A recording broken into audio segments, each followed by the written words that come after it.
वहीं पूर्व मंत्री योगेंद्र साव को बड़ी राहत। चतरा के टंडवा में भूमि अधिग्रहण के खिलाफ आंदोलन मामले में बरी कर दिए गए हैं। अपर न्यायायुक्त विशाल श्रीवास्तव की कोर्ट ने साक्ष्य के अभाव में सभी 22 आरोपियों को बरी किया है। सीसीएल के आम्रपाली कोल परियोजना के विस्थापितों ने आंदोलन किया था। आंदोलन के दौरान पुलिस और आंदोलनकारियों के बीच झड़प हुई थी। सरकारी काम में बाधा डालने, रंगदारी मांगने, सरकारी संपत्ति का नुकसान का मामला दर्ज हुआ था।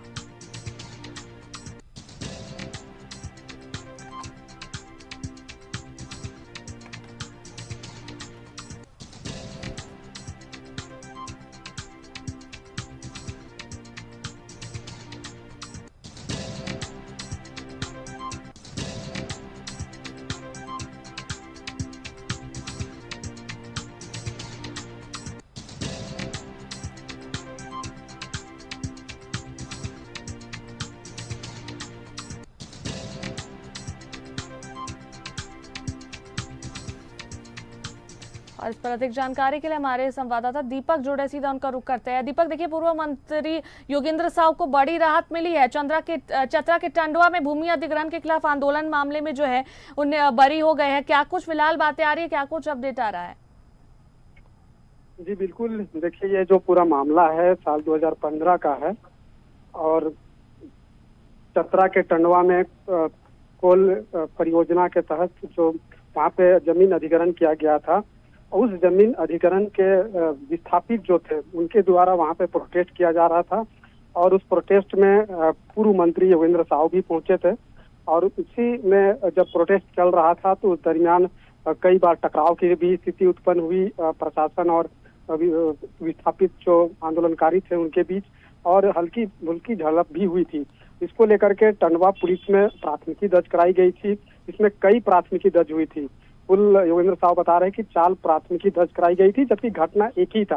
3 मामलों में पूर्व मंत्री योगेंद्र साव समेत कई को बड़ी राहत मिली है, जमानत मिल चुकी है। और आज एक मामला जो टंडवा थाना के कांड संख्या 90/2015 से संबंधित था, जिसकी ट्रायल चल रही थी। अभियोजन पक्ष के तरफ से एक भी गवाह प्रस्तुत नहीं किया जा सका और यही वजह है कि साक्ष्य और गवाह के अभाव में अपर न्यायायुक्त विशाल श्रीवास्तव की कोर्ट ने पूर्व मंत्री योगेंद्र साव समेत 25 लोगों को साक्ष्य अभाव में बरी कर दिया है। तो कह सकते हैं कि पूर्व मंत्री योगेंद्र साव को इस मामले में बड़ी राहत मिली है।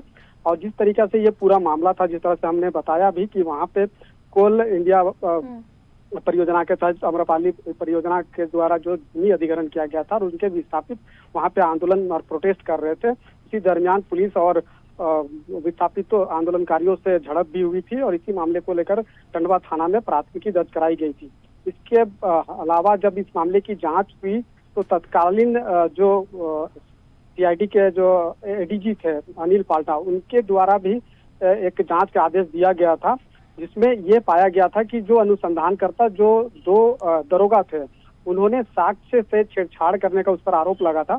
तब इसकी जांच हुई, जांच के बाद विभागीय कार्रवाई भी हुई और उसके बाद टंडवा थाना में जो तत्कालीन एसपी थे, चतरा थाना में चतरा के जो तत्कालीन एसपी थे, उनके द्वारा उनके आदेश पर जो है 2 जो उस वक्त जो अनुसंधानकर्ता थे दरोगा, उन पर भी प्राथमिकी दर्ज हुई थी। जो फिलहाल दोनों जो अनुसंधानकर्ता है वो रिटायर्ड हो चुके हैं।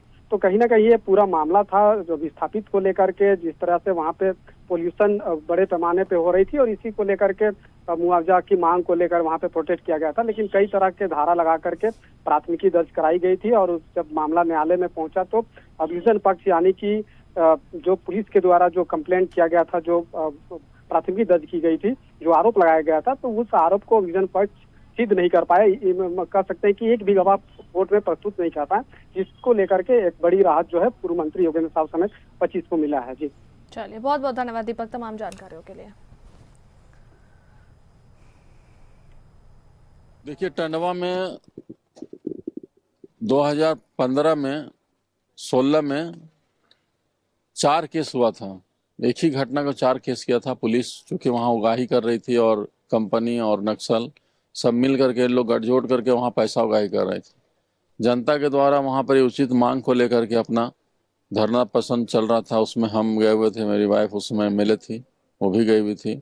और उसी में जो है इन लोग 4 केस किया गया था। चारों केस जो है सेशन ट्रायल हुआ यहाँ पर, और ट्रायल में जो है इन लोग प्रूफ नहीं कर पाए, और 4 केस में आज एक लास्ट केस बचा हुआ था 90-15, उसमें आज एक्विटल हुआ है। साक्ष्य के अभाव में चाहे जो भी है उन लोग प्रूफ नहीं कर पाए।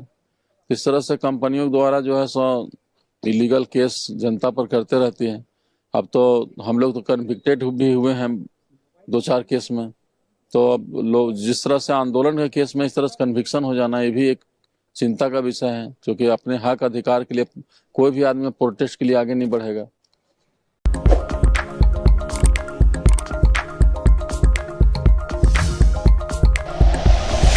Like and share videos, subscribe करें हमारा चैनल और प्रेस करें बेल आइकॉन। न्यूज़ 11 भारत, सच है तो दिखेगा।